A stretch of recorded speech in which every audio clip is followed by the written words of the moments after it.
पांडव माना 5 थे, कौरव माना 100 थे। हर मनुष्य के अंदर 2 प्रवृत्ति का वास होता है, एक दैवी प्रवृत्ति, एक आसुरी प्रवृत्ति। तो पांडव माना जो दैवी प्रवृत्ति वाले धर्म पक्ष के वाचक, उस 5% में भी युधिष्ठिर कितने थे कि युद्ध जैसी परिस्थिति में भी बैलेंस स्टेट ऑफ माइंड, मन का संतुलन या स्थिर बुद्धि कितने होंगे आज की दुनिया के हिसाब से अगर देखा जाए तो ओनली 1%। दूसरा नंबर था भीम, स्ट्रॉन्ग विल पावर। आज की दुनिया में जहां कॉन्फिडेंस भी कम हो रहा हो, वहां स्ट्रॉन्ग विल पावर वाले कितने परसेंटेज लोग होंगे? ओनली 1%। तीसरा नंबर था अर्जुन।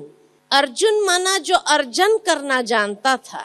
भगवान ने जो ज्ञान दिया, हर अच्छी बात को जो जीवन के अंदर अर्जित करता है, धारण करता है, वो आज की दुनिया में कितने परसेंटेज होंगे? ओनली 1%। चौथा नंबर था नकुल, जो नियम पर जीवन जीने वाला, सिद्धांतों पर जीवन जीने वाला। तो आज की दुनिया में नियमों पर जीवन जीने वाले कितने परसेंटेज लोग होंगे? ओनली 1%। और 5वां नंबर था सहदेव। सहदेव माना सहयोग देने वाला, हर अच्छे कार्य में जो अपना सहयोग देता है। आज की दुनिया में सहयोग देने वाले तो बहुत होते हैं, लेकिन सहयोग देने के बाद एक अपेक्षा रहती है कि मेरी नेम प्लेट जरूर लगना चाहिए, लोगों को पता चलना चाहिए मैंने इतना सहयोग दिया है, या मेरा सम्मान जरूर होना चाहिए। सहयोग दिया अपने वाले कितने परसेंटेज? ओनली 1%। तो ये थे 5। दूसरी ओर कौरव पक्ष माना अधर्म पक्ष के वाचक धृतराष्ट्र, जो राजसत्ता, बाहुबल और भूमि के अभिमान से युक्त था, और गांधारी, जो देखते हुए देखना नहीं चाहती थी, आंखों पर पट्टी बांध। जब मैं महाभारत का अध्ययन कर रही थी, मेरे मन में विचार आया कि अगर किसी का पति किसी कारणवश नेत्रहीन हो जाए तो उसकी पत्नी को उसका सहारा बनना चाहिए या खुद आंखों पर पट्टी बांध लेनी चाहिए? क्या करना चाहिए? सहारा बनना चाहिए। विवेक ये कहता है। ये गांधारी कैसी पत्नी थी जो सहारा बनने के बजाय खुद आंखों पर पट्टी बांध लिया? लेकिन तब महसूस हुआ कि तो महर्षि वेदव्यास जी की मन की कल्पना का विस्तार जो है, कि सचमुच आज की दुनिया के अंदर अगर कोई पति गलत काम कर रहा है तो उसकी पत्नी देखते हुए, जानते हुए उसको रोकती नहीं, आंखों पर पट्टी बांध लेती है, गांधारी बन जाती है, देखना नहीं चाहती है और अन्याय को साथ देने लगती है। यही तो आज की कलयुग की रीत है। दूसरी ओर मेरे सामने 100 कौरवों की नामों की लिस्ट आई। तो जब मैं नामों की लिस्ट पढ़ रही थी तो अधिकतर नाम दु से आरंभ हो रहे थे। दुर्योधन, शासन, दुस्सह, दुश्शल, दुर्विमोचन, दुर्बुद्धि, दुर्मुख, दुष्कर्ण, सारे दु से मेजॉरिटी। तो मेरे मन में विचार आया कि कलयुग के अंदर भी माँ बाप अपने बच्चों के इतने सुंदर सुंदर नाम रखते हैं, कभी भी ऐसे विचित्र नाम नहीं रखेंगे। दू से आ रहा तो कोई नाम नहीं, खाली एक ही नाम आज की दुनिया के अंदर, दुष्यंत, जो दुष्टता का अंत करने वाला है। क्योंकि दू माना ही दुष्टता, जो दूसरों को दुख देना जानता है। तो ये गांधारी और धृतराष्ट्र कैसे माँ बाप थे कि उन्होंने अपने बच्चों के नाम ऐसे चुन चुन के रखे, दुष्टता वाले? यही तो महर्षि वेदव्यास जी की मन की कल्पना का विस्तार है कि आज की दुनिया में भले ऐसे नाम ना हो, लेकिन ऐसे कैरेक्टर वाले लोग जरूर है। दुर्योधन माना ऐसे बच्चे जो धन का दुरुपयोग करते हैं, है कि नहीं? ऐसे बच्चे आज के समाज में जो माता पिता के कमाए हुए, मेहनत के पसीने के धन कमाए हुए दुरुपयोग करते हैं, उड़ाते हैं, है कि नहीं ऐसे बच्चे? दुशासन जैसे पात्र भी है या नहीं आज के समाज के अंदर? शासन में हर क्षेत्र के लिए लिया है। दुष्कर्ण जो बुरी बातें सुनता है, दुर्बुद्धि जिसकी बुद्धि ही दुष्टता वाली है, दुर्विमोचन माना हर इंद्रियों की दुष्टता से भरी हुई, हर इंद्रियों की जिसकी दृष्टि ही बुरी हो, दुर्मुख, जिसके मुख से हमेशा बुरे वचन निकलते हो, तो ऐसे बच्चे हैं कि नहीं आज के समाज के अंदर? तो प्रैक्टिकल कैरेक्टर वाइज ऐसे बच्चे हैं। बाकी कौन माँ बाप अपने बच्चों के नाम ऐसे चुन करके रखेंगे? तो यही तो सिद्ध करता है कि महर्षि वेदव्यास जी की मन की कल्पना का विस्तार है। और लास्ट में एक बहन थी, वो भी दुश्शीला। शील माना चरित्र, शील माना चरित्र, दुश्शीला यानी जिसका चरित्र ही दुष्टता वाला था। तो आज ऐसी नारियां भी है कि नहीं है? जब टीवी सीरियल चलती है तो आजकल क्या दिखाते हैं टीवी सीरियल में? आप लोग जैसे आकर के हमें बताते तो पता चलता है कि आजकल सीरियलों में घर में पॉलिटिक्स कैसे खेलना चाहिए, नफरत कैसे रखनी चाहिए, ईर्ष्या कैसे करनी चाहिए, बदला कैसे लेना चाहिए, यही तो दिखाया जाता है ना। और उसमें नारियों की भूमिका कैसी दिखाई है? घर को तोड़ने वाली, दुश्शीला नहीं तो कौन है ये? यही तो दुश्शीलाएं हैं। जब हम बाहर जाते हैं, बड़े बड़े होर्डिंग्स देखते हैं और उस समय कोई विज्ञापन के अंदर नारियों का जो चित्र होता है जिसमें वस्त्र भी पूरे न हो, तो ये दुश्शीलाएं नहीं तो कौन है जो मनुष्य की मनोवृत्ति को खराब करती है। इसलिए कहा कि कैरेक्टर वाइज आज ऐसे संतान है समाज के अंदर। यही 100 कौरव है। तो 100 कौरव और 5 पांडव। उसके बाद गीता का जन्म कहाँ हुआ? तो कुरुक्षेत्र के महायुद्ध के संघर्ष के बीच हुआ, जहां दोनों सेनाएं आमने सामने खड़ी है। प्रेक्षपास्त्र चलने शुरू होने वाले हैं, शंखनाद गूंज उठा है। युद्ध की उत्तेजना का कोलाहल में इस संघर्ष के कारण सैनिकों का हृदय विदीर्ण होने लगा। ऐसे समय पर गीता ज्ञान दिए जाने कारण गीता को संघर्ष का शास्त्र भी कहा गया है। वो युद्ध का मैदान जब देखा तो इतना छोटा था कि मेरे मन में विचार चलने लगे कि यहाँ अक्षौणी की सेना खड़ी कैसे रही हो। बड़ी आश्चर्य की बात कि कुरुक्षेत्र पहले बहुत छोटा सा एक गांव था जिसका नाम कुरुक्षेत्र भी नहीं था, उसका नाम स्थानेश्वर था। शिव जी का मंदिर है स्थानेश्वर, उसी नाम से उस गांव को जाना जाता था, क्योंकि वहां पर कहा जाता श्री कृष्ण ने भी शिव की पूजा की थी। तो स्थानेश्वर नाम से वो गांव की पहचान थी और थानेसर डिस्ट्रिक्ट में आता था। 1974 में एक कलेक्टर वहां पहुंचे और उन्हें महसूस हुआ कि इतनी बड़ी ऐतिहासिक घटना यहाँ घटी हो और उसका नामो निशान न हो, ऐसा कैसे हो सकता है। तब उन्होंने स्थानेश्वर से नाम चेंज करके कुरुक्षेत्र नाम रखा और फिर उसको डेवलप करके उसको डिस्ट्रिक्ट बनाया और आज वो कुरुक्षेत्र डिस्ट्रिक्ट के रूप में जाना जाता। आश्चर्य की बात तो ये थी कि 1974 के पहले कुरुक्षेत्र का अस्तित्व दुनिया के नक्शे पर नहीं था। कैसी वंडर की बात है कि 1974 में उसको रिकॉग्निशन मिलता है और उसके बाद धीरे धीरे उसको डिस्ट्रिक्ट बनाया गया। और जहां इतनी बड़ी ऐतिहासिक घटना घटी हो, उसका कोई अस्तित्व न हो दुनिया के मैप पर, कैसे हो सकता है। उसके बाद कहा जाता है कि मुझे वो स्थान दिखाया गया जहां पर भगवान ने गीता का ज्ञान अर्जुन को दिया। वो एक मेमोरियल जैसे बनाया हुआ है कि यहाँ पर लाके रथ को खड़ा किया था और जहां से दोनों सेनाओं को आमने सामने देख करके वो निराश हो गया और उसने शस्त्र छोड़ दिया और तब भगवान ने उसको गीता का ज्ञान दिया।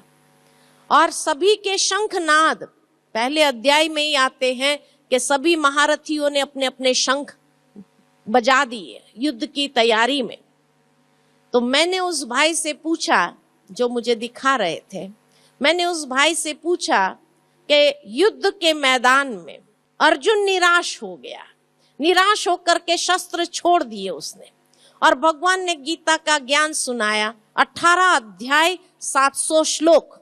तो मैंने उस भाई से पूछा कितना समय लगा होगा, 18 अध्याय 700 श्लोक सुनाने में कितना समय लगा भगवान को? तो कहा 3.5 घंटे लगे, 3.5 घंटे लगे भगवान को 700 श्लोक सुनाने में। तो मैंने उसको पूछा कि 3.5 घंटे तक दुर्योधन ने क्या किया, जो युद्ध के लिए इतना उतावला था? क्या 3.5 घंटे की पेशेंस उसमें थी? उसने कोई रिएक्शन नहीं किया, वो खड़ा रहा, वहां देखता रहा। भगवान उसको ज्ञान दे रहे हैं, उसको तो पता भी नहीं कि वो ज्ञान दे रहे हैं नहीं दे रहे हैं, क्या कह रहे हैं उसको कुछ पता नहीं है। तो 3.5 घंटे तक उसने कोई रिएक्शन न किया हो, ऐसा हो सकता है? तो जब मैंने पूछा कि दुर्योधन ने 3.5 घंटे तक क्या किया, तो कहा वो बात तो कहीं पर भी लिखी हुई नहीं है। तब महसूस हुआ ये तो महर्षि वेदव्यास जी की मन की कल्पना का विस्तार जो है। नहीं तो अगर प्रैक्टिकल युद्ध का मैदान हो, आज दुनिया में कोई रास्ते में भी 2 व्यक्ति लड़ रहा हो, हाँ, एकदम गुस्से में आके एक दूसरे के सामने खड़े हो जाए, और आप एक व्यक्ति को बुलाकर कहो मैं तुझे गीता का ज्ञान सुनाता हूँ, क्या कहेगा? गाली नहीं देगा, ये समय है, ये स्थान है, बाद में सुनूंगा गीता का ज्ञान, कहेगा कि नहीं कहेगा? तो भगवान जब गीता का ज्ञान दे रहे थे तो दुर्योधन ने कोई रिएक्शन नहीं बताई हो, ऐसा हो सकता है? वो भी कहेगा भाई ये समय है गीता का ज्ञान देने का, छोड़ो ये सब बाद में सुनाते थे ना, अभी क्या है, अभी चलो युद्ध करो, कहेगा कि नहीं कहेगा? और फिर देखा कि बोला सैनिकों का हृदय विदीर्ण होने लगा युद्ध के नाम से।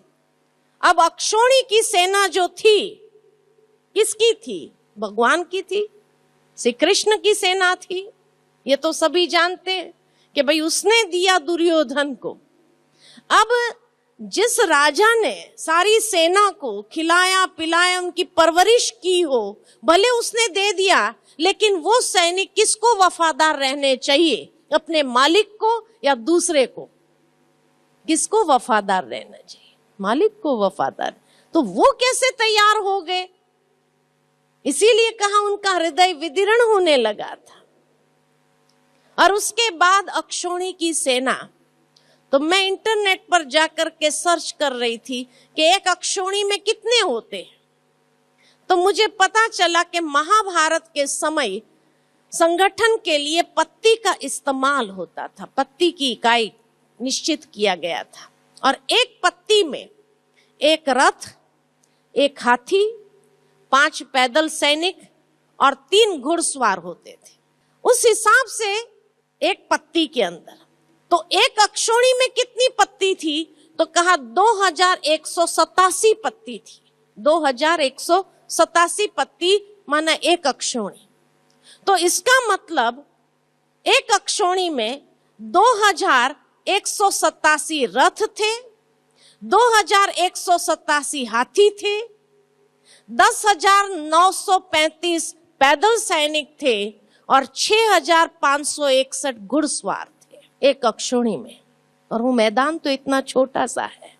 और उसके हिसाब से अगर 18 अक्षौणी देखा जाए तो 18 अक्षौणी में कितने होते हैं? मल्टीप्लाई बाय 18 करो। तो 18 अक्षौणी में 3,93,660 रथ थे, 3,93,660 हाथी थे, 5 पैदल सैनिक माना 19,66,300 पैदल सैनिक थे, और 3 घुड़सवार के हिसाब से 11,80,980 घुड़सवार थे। और यदि हर रथ के ऊपर एक सारथी हो, रथ चलाने वाला, और एक योद्धा हो, तो 2 हो गए।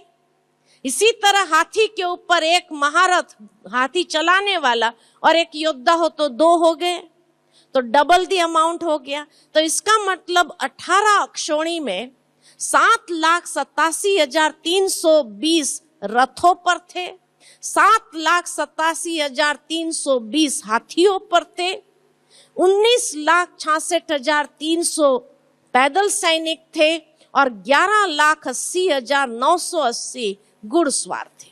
और उसका टोटल अगर किया जाए तो 47,23,920 18 अक्षोणी में थे। और वो मैदान अगर देखो तो 47 लाख लोग खड़े होना और इतने हाथी और इतने घोड़े और इतने रथ, शायद हरियाणा भी छोटा पड़े। इतना ही नहीं, लेकिन कहा जाता था कि सूर्यास्त होने के बाद सभी अपने अपने शिविरों में चले जाते थे। तो इसका मतलब 47 लाख लोगों का रहने का बंदोबस्त भी था। तो रहने का बंदोबस्त तो कितना एरिया चाहिए। और इतना ही नहीं, लेकिन कहा जाता कि सूर्यास्त के बाद सभी मिलकर के साथ में भोजन करते थे। साथ में भोजन, तो 47 लाख लोगों का खाना बनाने वाले कितने होंगे। और ये सारा हिसाब अगर जोड़ दिया जाए तो कुरुक्षेत्र तो इतना छोटा है, हरियाणा भी छोटा पड़े, लेकिन शायद उस समय के भारत की पॉपुलेशन इतनी होगी। इसीलिए महर्षि वेदव्यास जी ने कहा महाभारत की कथा, कुरुक्षेत्र की कथा नहीं कहा, महाभारत की कथा है। कि जहां हर एक भारतवासी आज युद्ध के मैदान में है और युद्ध के मैदान के साथ साथ हर एक संघर्ष कर रहा है। और हर एक के जीवन में जो संघर्ष चल रहा है उस समय उसको गीता के ज्ञान की ही आवश्यकता है। क्योंकि ये कोई हिंसक लड़ाई की बात नहीं है, अहिंसक युद्ध की बात की गई है। तो सारथी बनता है भगवान। किसके सारथी बना? अर्जुन के सारथी बना। तो वो अर्जुन का सारथी किस तरह से बनता है, अभी दूसरे सेशन में हम ब्रह्मा बाबा की जीवन कहानी जो देखेंगे उसमें देखेंगे कि पिताश्री ब्रह्मा बाबा कैसे इस वक्त, क्योंकि जब कहा कि एक परिवार के लिए अगर भगवान अवतरित हो सकता है तो आज तो घर घर की ये कहानी है, तो भगवान को आना चाहिए या नहीं आना चाहिए? आपका विवेक क्या कहता है? आना चाहिए। तो आना चाहिए, तो फिर कैसे आएंगा? जिसके लिए 7वें अध्याय में कहा मैं अति साधारण रूप में आता हूं, जिस कारण मूढ़मती मनुष्य मुझे पहचान नहीं सकते हैं। कोटों में कोई में भी कोई विरला मेरे यथार्थ स्वरूप को जानकर पहचान कर मुझे प्राप्त कर लेते हैं। आज हम देखेंगे कि पिताश्री ब्रह्मा बाबा किस तरह से निमित्त बना इस महान यज्ञ की स्थापना के लिए और किस तरह भगवान ने उसके रथ को चुना। क्योंकि जैसे गीता में कहा कि भगवान सारथी बनता है। सारथी बनता है का मतलब ये शरीर भी एक रथ है। वो रथ की बात नहीं है, शरीर एक रथ है। इसीलिए जब व्यक्ति शरीर छोड़ता है तो कहते हैं अर्थी जा रही, अरथी, जिसके ऊपर आत्मा रथी सवार नहीं है, ऐसा खाली रथ जा रहा है, खाली रथ जा रहा है। तो इसीलिए जब खाली रथ जा रहा है तो शरीर भी एक रथ है। अर्जुन का रथ 4 घोड़े वाला दिखाते हैं या कभी 5 घोड़े वाला दिखाते हैं। 4 घोड़े वाला जब दिखाते तो माना जो मन चारों दिशा में भटक रहा है, विचलित है, घोड़े की तरह चारों दिशा में भटकने वाला। तो इसी तरह हमारा मन जो है ये रथ में तो है लेकिन विचलित है। तो भगवान जब सारथी बन करके आते हैं तो ये विचलित मन को शांत करते हैं। और 5 घोड़े वाला रथ जहां दिखाया, यानी ये इंद्रियां, 5 इंद्रियों वाला जो रथ है, उस रथ में आकर के सवार हुआ।